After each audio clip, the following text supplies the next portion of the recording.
Welcome back to my channel. ಹೊಸದಾಗಿ channel ನೋಡ್ತಾ ಇದ್ದರೆ ಸಬ್ಸ್ಕ್ರೈಬ್ ಮಾಡಿಕೊಂಡು ಸಪೋರ್ಟ್ ಮಾಡಿ. ಸಚ್ಚಿದಾನಂದ ಸಾಯಿನಾಥ್ಗೆ ನಮಸ್ಕಾರ ಮಾಡುತ್ತಾ ಸಾಯಿನಾಥರ ಅನುಗ್ರಹ ಎಲ್ಲರ ಮೇಲೂ ಇರಲಿ ಅಂತ ವಿಡಿಯೋ ಪ್ರಾರಂಭ ಮಾಡ್ತಾ ಇದ್ದೀನಿ.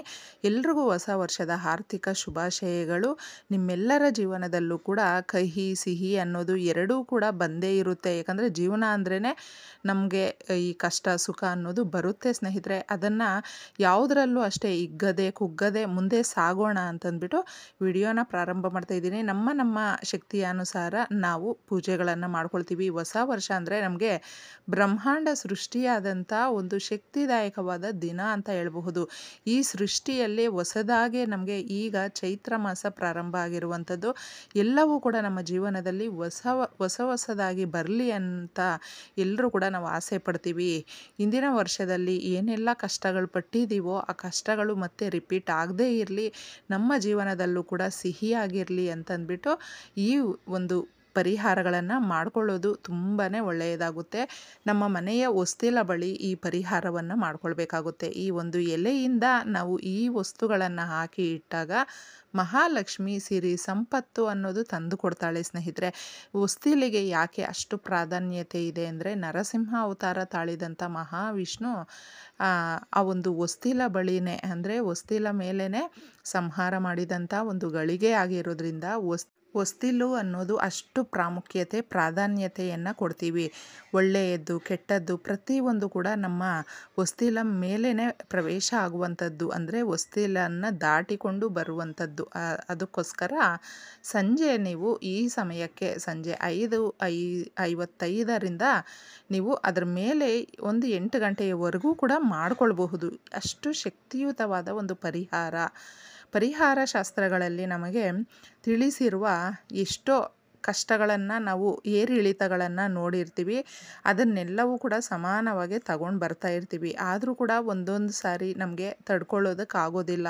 ಕಷ್ಟಗಳನ್ನು ವಿಪರೀತವಾಗಿ ಬಂದಿರುತ್ತೆ. ಒಂದು ಹಳ್ಳದಲ್ಲಿ ಬಿದ್ದಿದ್ದೀವಿ ಅಂದರೆ ಆಳ್ಗೊಂದು ಕಲ್ಲು ಅನ್ನೋ ಥರ ಯಾವಾಗಲೂ ಕಷ್ಟಗಳು ಜಾಸ್ತಿ ಆಗ್ತಾ ಇದೆ ಅಂತ ಹೇಳಿದ್ರೆ ತಪ್ಪದೆ. ಇದು ಒಂದು ಶಕ್ತಿಯುತವಾದ ದಿನ ಸ್ನೇಹಿತರೆ. ಹೊಸ ವರ್ಷದಲ್ಲಿ ನಾವು ಹೊಸದಾಗಿ ಏನಾದರೂ ಮಾಡಿದ್ರೂ ಕೂಡ ಅದು ಆ ವರ್ಷ ಪೂರ್ತಿ ನಮ್ಮ ಜೀವನದಲ್ಲಿ ಎಲ್ಲ ರೀತಿಯ ಸಂತೋಷಗಳನ್ನು ತಂದುಕೊಡುತ್ತೆ.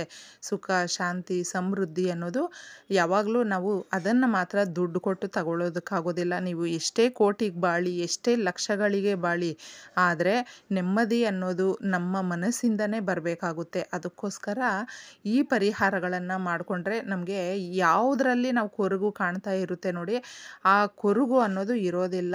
ಆ ರೀತಿ ಈ ಪರಿಹಾರ ಸ್ನೇಹಿತರೆ. ಇದಕ್ಕೆ ನಮಗೆ ಆಲದ ಮರದ ಎಲೆ ಬೇಕಾಗುತ್ತೆ. ತುಂಬ ಜನಕ್ಕೆ ಆಲದ ಮರ ನಮ್ಮೂರಲ್ಲಿ ಇಲ್ಲ ಅಕ್ಕ, ನಾವು ಏನು ಮಾಡಬೇಕು ಅಂತ ಕೂಡ ಕೇಳ್ತೀರಾ. ಅಂಥವ್ರು ಮಾತ್ರ ನೀವು ವೀಳ್ಯದ ಎಲೆಯನ್ನು ತಗೊಳ್ಳಿ. ಸಿಗುತ್ತೆ ಅನ್ನೋದಾದರೆ ಡೆಫಿನೆಟ್ಲಿ ಯೂಸ್ ಮಾಡಿ. ಆಲದ ಮರ ಅನ್ನೋದು ತುಂಬ ಶಕ್ತಿಯುತವಾದ ಒಂದು ಎಲೆ ಸ್ನೇಹಿತರೆ. ಆ ಮರಕ್ಕೇ ತುಂಬಾ ಶಕ್ತಿ ಇರೋದ್ರಿಂದ ಆ ಎಲೆಯನ್ನು ಯೂಸ್ ಮಾಡಿ ಅಂತ ಹೇಳುವಂಥದ್ದು. ಮನೆಯ ಹೊಸ್ತಿಲ ಹತ್ತಿರ ನಾವು ರಂಗೋಲಿಯನ್ನು ಬಿಡ್ತೀವಿ. ಹಬ್ಬಗಳ ದಿನದಲ್ಲಿ ಅಕ್ಕಿ ಹಿಟ್ಟಿನ ರಂಗೋಲಿಯನ್ನು ಬಿಡ್ತೀವಿ. ಅದು ಎಲ್ರಿಗೂ ಗೊತ್ತಿರುವಂಥದ್ದೇ. ನೀವು ಯಥಾವತ್ತಾಗಿ ಬೆಳಗ್ಗೆನೇ ಎಲ್ಲ ರೀತಿಯಲ್ಲೂ ಕೂಡ ನಾವು ಬ್ರಾಹ್ಮಿ ಮುಹೂರ್ತದಲ್ಲೇ ಒಂದು ಪೂಜೆ ಪುನಸ್ಕಾರಗಳನ್ನು ಮಾಡಿ ಮುಗಿಸಿರ್ತೀವಿ. ಅಷ್ಟೇ ಪ್ರಾಧಾನ್ಯವಾಗಿ ಸಂಧ್ಯಾಕಾಲದಲ್ಲೂ ಕೂಡ ದೀಪಾರಾಧನೆ 2 ಹೊತ್ತು ದೀಪ ಹಚ್ಚಬೇಕು. ದೀಪಾರಾಧನೆ ನಾವು ಹೊಸ್ತಿಲ ಬಳಿ ಇದನ್ನು ಮಾಡ್ಕೊಳ್ಬೇಕು. ಸಿನಾಮಿನ್ ಪೌಡರನ್ನು ತಗೊಳ್ಳಿ. ಚಕ್ಕೆ ಇದ್ದರೆ ಅದನ್ನು ಪುಡಿ ಮಾಡ್ಕೊಳ್ಳಿ. ನಿಮ್ಮ ಮನೆಯಲ್ಲೇ ಪುಡಿ ಇದ್ದರೆ ತಗೊಳ್ಳಿ, ತೊಂದರೆ ಇಲ್ಲ. ದುಡ್ಡು ನಮಗೆ ಜಾಸ್ತಿ ಬರೋದಕ್ಕೆ ದುಡ್ಡಿನ ಆಕರ್ಷಣೆ, ದುಡ್ಡಿನ ಮಳೆ ಅಂತ ಹೇಳ್ತೀವಿ ನೋಡಿ. ಒಂದು ಸಾರಿ ಅವ್ರಿಗೆ ಯೋಗ ಕೂಡ ಬಂದಿದೆ ಅಂದರೆ ತಿರುಕ ಕೂಡ ಕುಬೇರನಾಗ್ತಾನೆ. ಅಷ್ಟು ಶ್ರೀಮಂತಿಕೆ ಬರುತ್ತೆ ಈ ವರ್ಷದಲ್ಲಿ ಈ ಪರಿಹಾರವನ್ನು ಮಾಡಿಕೊಂಡ್ರೆ. ಸ್ವಲ್ಪನೇ ನೀವು ತಗೊಂಡಿದ್ದೆ ನಾವು ಬಾರ್ಡ್ರ್ ಥರ ಹಾಕ್ತೀವಲ್ವ ಹೊಸ್ತಿಲ ಹತ್ರ, ಈ ಕಡೆಯಿಂದ ಆ ಕಡೆವರೆಗೂ ಅದನ್ನು ನೀವು ಹಾಕಿ. ಇಲ್ಲ ನಿಮ್ಗೆ ಆ ಥರ ಹಾಕೋಕ್ಕೆ ಬಂದಿಲ್ಲ ಅಂದರೂ ಕೂಡ ಸಿನಾಮಿನ್ ಪೌಡರನ್ನು ಈ ಕಡೆ ಆ ಕಡೆ ಹೊಸ್ಲತ್ರ ಪ್ರೋಕ್ಷಣೆ ಮಾಡುವ ರೀತಿ ಚಕ್ಕೆ ಪುಡಿಯನ್ನು ಚೆಲ್ಲಿಬಿಡಿ. ಎಷ್ಟು ಚೆನ್ನಾಗಿರುತ್ತೆ ಅಂದರೆ ನೀವು ಊಹೆ ಕೂಡ ಮಾಡ್ಕೊಳ್ಳೋದಕ್ಕಾಗೋದಿಲ್ಲ. ಲಕ್ಷ್ಮೀದೇವಿ ನಮ್ಮ ಮನೆಗೆ ಬರ್ತಾಳೆ. ಇನ್ನು ಮತ್ತೊಂದು ಪರಿಹಾರ, ನೀವು ಆಲದ ಮರದ ಎಲೆಯನ್ನು ಯಾಕೆ ತಗೊಳ್ಳಿ ಅಂದರೆ ಶಿವಸ್ವಾಮಿ ನೆಲೆಸಿರುವಂಥದ್ದು ಸ್ನೇಹಿತರೆ. ಈ ಮರ ಪ್ರತಿಯೊಂದಕ್ಕೂ ಕೂಡ ನಮಗೆ ಏನೇ ಕಷ್ಟಗಳು ಬಂದರೂ ಕೂಡ, ಶನಿಯ ಪ್ರಭಾವ ಏನಾದರೂ ಅದರ ದೋಷಗಳಿದ್ದರೂ ನಾವು ಭಯ ಪಡ್ತಾ ಇರ್ತೀವಿ, ಯಾಕಂದರೆ ಅಷ್ಟು ಕಷ್ಟಗಳು ಕೊಡುವಂಥದ್ದು ಅಂತ. ಆದರೆ ಈ ಥರ ಇರುವಂಥ ಎಲೆಯನ್ನು ನಾವು ತಗೊಂಡು ಬಂದು ಅದ್ರ ಮೇಲೆ ಕ್ಲೀನಾಗಿ ಒರೆಸ್ಬಿಟ್ಟು ಉಪ್ಪು, ಸಾಸಿವೆ, ಅರಿಶಿಣ, ಕುಂಕುಮ ಇದೆಲ್ಲವೂ ಕೂಡ ಲಕ್ಷ್ಮೀ ದೇವಿಗೆ ತುಂಬ ಪ್ರೀತಿಕರವಾದಂಥದ್ದು. ನಾವು ಅಕ್ಕಪಕ್ಕದಲ್ಲೇ ಸ್ನೇಹಿತರೆ ನಮ್ಮ ದುಶ್ಮನ್ಗಳನ್ನು ಅಂದರೆ ಶತ್ರುಗಳನ್ನು ಬೇಕಾದರೂ ನಂಬಬಹುದು. ಅವರು ಡೈರೆಕ್ಟಾಗೆ ನಮಗೆ ನಾವು ಶತ್ರುಗಳು ಅಂತ ಹೇಳ್ಕೊಂಡು ಓಡಾಡ್ತಾರೆ. ಆದರೆ ಹಿತಶತ್ರುಗಳು ಅಂತ ಇರ್ತಾರೆ ನೋಡಿ, ಅವ್ರು ನಿಜವಾಗ್ಲೂ ಬೇರೆ ಎಲ್ಲೂ ಇರೋದಿಲ್ಲ, ನಮ್ಮ ಹತ್ತಿರದಲ್ಲೇ ನಮ್ಮ ಸುತ್ತಮುತ್ತನೇ ಇರ್ತಾರೆ.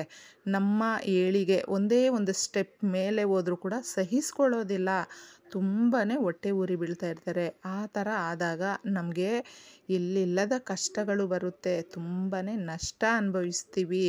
ತುಂಬ ಚೆನ್ನಾಗಿರುವಂಥ ಒಂದು ಸಂಸಾರ ಡೌನ್ ಆಗಿಬಿಡುತ್ತೆ, ಹಾಳಾಗುತ್ತೆ, ಹೊಂದಾಣಿಕೆ ಅನ್ನೋದು ಇರೋದಿಲ್ಲ.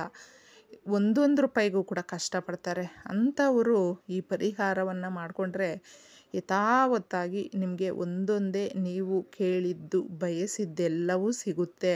ಉಪ್ಪು ಅನ್ನೋದು ದುಡ್ಡಿಗೆ ಸಂಬಂಧಪಟ್ಟಂಥದ್ದು. ಮಹಾಲಕ್ಷ್ಮಿ ಸಮುದ್ರದಲ್ಲಿ, ಕ್ಷೀರ ಸಮುದ್ರದಲ್ಲಿ ಹುಟ್ಟಿದಂಥ ತಾಯಿ. ಸಮುದ್ರದಲ್ಲೇ ತಾಯಿಯ ಜೊತೆ ಕಲ್ಲುಪ್ಪು ಅನ್ನೋದು ಸಿಗುವಂಥದ್ದು. ಅದಕ್ಕೋಸ್ಕರ ಕಲ್ಲುಪ್ಪಿನ ಪರಿಹಾರ ಇದನ್ನು ಮಾಡ್ಕೊಳ್ಳಿ, ನೀವು ತುಂಬ ಚೆನ್ನಾಗಿರುತ್ತೆ. ಈ ದಿನ ಮತ್ತೊಂದು ಪರಿಹಾರ, ಗಾಜಿನ ಬಟ್ಲಲ್ಲಿ ಕಲ್ಲುಪ್ಪನ್ನು ಹಾಕಿಬಿಟ್ಟು ಒಂದು ಅರಿಶಿಣದ ಕೊಂಬನ್ನು ಅದ್ರೊಳಗಡೆ ಹಾಕಿ ಸ್ವಲ್ಪನೇ ನೀವು ಒಂದೇ ಒಂದು ಕಾಯಿನನ್ನು ಇಡಿ. ಅದು 1 ರೂಪಾಯಿ ಆಗಿರಬಹುದು ಅಥವಾ 5 ರೂಪಾಯಿ ಆಗಿರಬಹುದು. ಈ ಥರ ಇಟ್ಬಿಟ್ಟು ದೇವ್ರ ಮನೆಯಲ್ಲಿ ಇಡಿ. ಇನ್ನು ನೀವು ಪೂಜೆ ಎಲ್ಲ ಮಾಡಿರ್ತೀರಲ್ವ, ಸಂಧ್ಯಾಕಾಲದಲ್ಲಿ ಈ ಪರಿಹಾರಗಳನ್ನು ಮಾಡ್ಕೊಳ್ಳಿ, ತುಂಬ ಚೆನ್ನಾಗಿರುತ್ತೆ. ಮಹಾಲಕ್ಷ್ಮಿಗೆ ಸಂತೃಪ್ತಿ ಆಗುತ್ತೆ. ಆ ತಾಯಿಗೆ ಈ ಪರಿಹಾರಗಳನ್ನು ಮಾಡ್ತಾ ಯಾರು ಇರ್ತಾರೆ ನೋಡಿ, ಆ ಮನೆಯಲ್ಲಿ ಆ ತಾಯಿ ಸದಾ ಕಾಲವು ನಾವು ಏನು ಕೇಳ್ತೀವೋ ಅದನ್ನು ಕೊಡ್ತಾಳೆ. ನಮ್ಮ ಕಷ್ಟಗಳನ್ನು ತೀರಿಸ್ತಾಳೆ, ಸುಖವನ್ನು ಕೊಡ್ತಾಳೆ ಎಲ್ಲ ರೀತಿಯಲ್ಲೂ ಕೂಡ. ಮಾರನೇ ದಿನ ನೀವು ಅದನ್ನು ಬದಲಾಯಿಸ್ಕೊಳ್ಬಹುದು, ಅಂದರೆ ಕರಗಿಸ್ಬಿಟ್ಟು ನೀರಲ್ಲಿ ಹಾಕ್ಬಿಡಬಹುದು. ಇನ್ನು ಹೊಸ್ಲತ್ರ ಇಟ್ಟಿರೋದು ಕೂಡ ಸೇಮ್ ಅದೇ ಥರನೇ ಮಾಡಿಕೊಳ್ಳುವಂಥದ್ದು. ಅದನ್ನು ಎಲ್ಲೋ ನಾವು ಯಾರಾದರೂ ತುಳಿದೇ ಇರುವ ಜಾಗದಲ್ಲೂ ಕೂಡ ಹಾಕಬಹುದು. ಅಂದರೆ ತುಳಿಯುವಂಥ ಪ್ರದೇಶದಲ್ಲಿ ಹಾಕೋದಕ್ಕೆ ಹೋಗಬೇಡಿ, ನೋಡಿಕೊಂಡು ಹಾಕ್ಬಿಟ್ಟು ಬನ್ನಿ. ಇಷ್ಟೇ ಸುಲಭವಾಗಿ ಮಾಡ್ಕೊಂಡು ನೋಡಿ, ಚೆನ್ನಾಗಿರುತ್ತೆ. ಧನ್ಯವಾದಗಳು.